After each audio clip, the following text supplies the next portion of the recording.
le coup de marteau. Et c'est la chronique tant attendue de Au Bon Tweet français. Bonjour Au Bon Tweet. Bonjour Clémence. Alors de quoi vous nous parlez aujourd'hui ?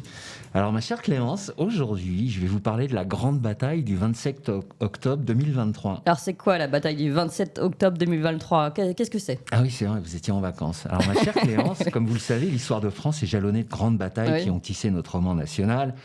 On a eu Bouvines, on a eu Marignan, on a eu Valmy, on a eu Austerlitz, Verdun.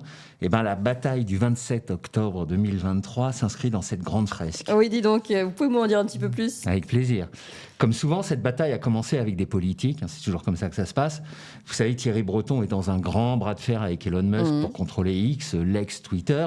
Il a même déclaré un truc absolument lunaire sur France Inter, je cite, « Nous sommes la première démocratie du monde libre à avoir mis en place une régulation des réseaux sociaux. » Donc, en gros, il explique qu'on est les premiers à avoir mis la censure sur les réseaux sociaux. Oui, ça on a su, on a même parlé. Alors c'est quoi cette bataille ?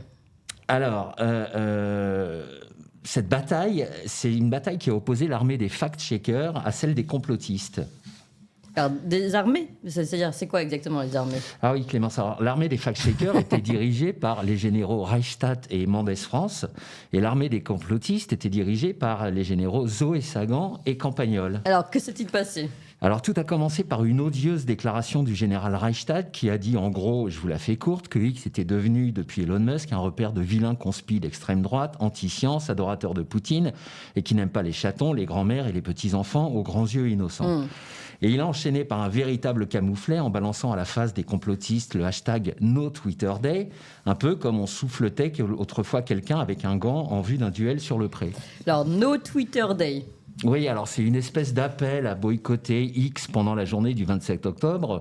Vous noterez au passage que les mecs, ils ont toujours pas compris que Twitter s'appelle désormais X, ce qui en dit long sur le sérieux de cette armée, mais bon, passons. Alors, comment ont réagi le camp des complotistes ? Alors, ils ont frappé un grand coup. Les généraux Campagnol et Sagan ont immédiatement répondu par un hashtag cinglant, quoique assez peu protocolaire, Rudy Kismayas. Ah oui, carrément, Rudy Kismayas. Oui, ça veut dire Rudy embrasse mon cul. Oui, on va s'arrêter là.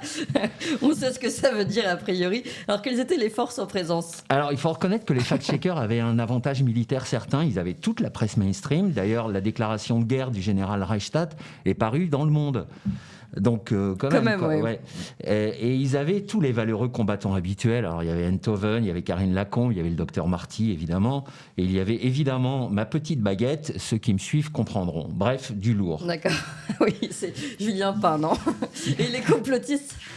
Alors, les complotistes, il y avait toute la vieille garde. Il y avait Xavier Azalbert, il y avait Jean-Dominique Michel, il y avait Pierre Jovanovic, j'en oublie tellement. Et il y avait aussi des dizaines de milliers de petits comptes, dont votre serviteur, qui ont tweeté à tour de bras ce hashtag. Alors, quel est le bilan de cette bataille ? C'est une victoire totale des complotistes. Numéro 1 des top tendances du jour, plus de 400 000 occurrences, à peine 100 000 pour le No Twitter Day. Je crois qu'on peut dire que les complotistes se sont emparés de X. Mais comme nous sommes bons et magnanimes et qu'il ne faut jamais humilier l'adversaire, nous leur laissons la presse mainstream, Facebook, Mastodon, etc. Et moi, à titre personnel, j'ai gagné une médaille puisque j'ai eu la chance et l'honneur d'être cité dans un article de Conspiracy Watch, l'entreprise du général Reichstadt, pour, je cite, un photomontage dégradant et calomnieux. Mais je vais vous dire un truc, Clémence, on ne pouvait pas perdre parce que nous étions protégés par notre saint patron. Alors, c'est celui-là le photomontage. Hein. Exactement. Ouais. Je vais le montrer à l'antenne et on va le montrer un petit peu plus proprement à l'antenne. On va l'incruster pour que tout le monde puisse le voir.